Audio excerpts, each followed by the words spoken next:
கர்த்தருடைய பரிசுத்த நாமத்திற்கு மகிமை உண்டாவதா. இன்றைய வசனம் எபேசியர் 4வது அதிகாரத்தில் கூட 31 பார்க்கும் பொழுது, சகலவிதமான கசப்பும் கோபமும் மூர்க்கமும் கூக்குரலும் தூஷணமும் மற்ற எந்த துர்க்குணமும் உங்களை விட்டு நீங்க கடவுது.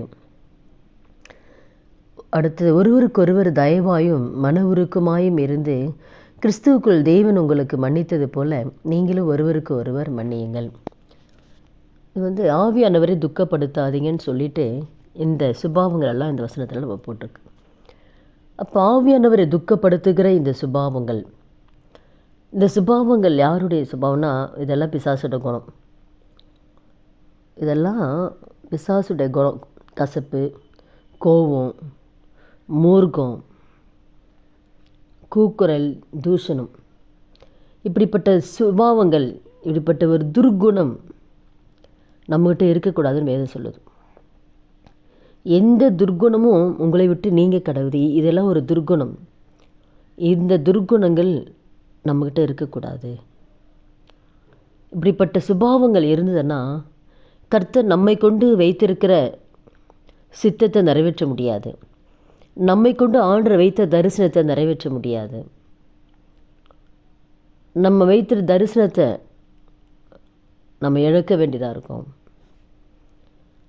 இந்த சுபாவங்கள் நம்முடைய வாழ்க்கையில் இருந்தால் ஆண்டுடைய அன்பு நமக்குள்ளே இருக்காது. ஏதாவது ஒன்று தான் இருக்கணும். இத்தனை துர்குணங்கள் நமக்குள்ளே இருந்தால் ஆண்டுடைய அன்பு எப்படி இருக்கும்? ஆண்டுடைய அன்பு இருக்காது. தெய்வ அன்பு இருந்துச்சுன்னா இந்த எந்த சுபாவமே இந்த துர்குணம் எதுவுமே நம்மக்கிட்ட இருக்காது.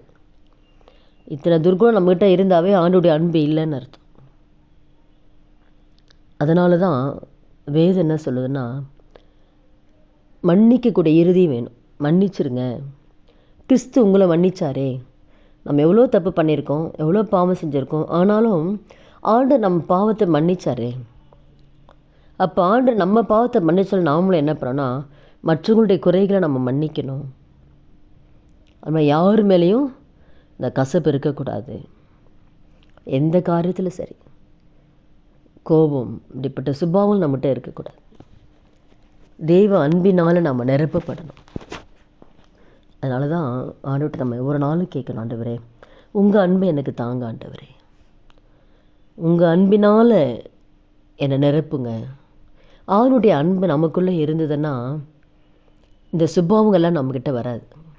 யாராவது தவறு செஞ்சால் கூட, நமக்கு விரோதமாக துரோகம் பண்ணால் கூட, நமக்கு தீங்கு செஞ்சால் கூட, அந்த தெய்வ அன்பு என்ன பண்ணுன்னா அதை மன்னிக்க சொல்லும், மறக்க சொல்லும். அவங்க மேலே கோபம் வராது. தெரியாமல் பண்ணிட்டாங்கப்பா, மன்னிக்கக்கூடிய இறுதி இருக்கும். அதுதான் ஆண்டவர் நம்மளை மன்னிக்க சொல்கிறார். அதனால தான் நான் உங்களுக்கு சொல்லுகிறேன், சத்துருக்களை நேசிங்க. அப்போ சத்துருங்களை நேசிக்கக்கூடிய அன்பு நமக்கு வேணும்.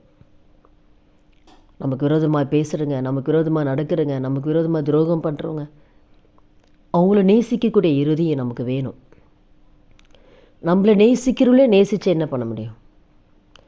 ஆனால் நம்மளை யார் வெறுக்கிறாங்க, நமக்கு விரோதமாக யார் பேசுகிறாங்க, அவங்கள நேசிக்கணும்னு தான் கர்த்தர் நம்மக்கிட்ட எதிர்பார்க்குறார். உங்களை சத்துருக்களை நேசியுங்கள்.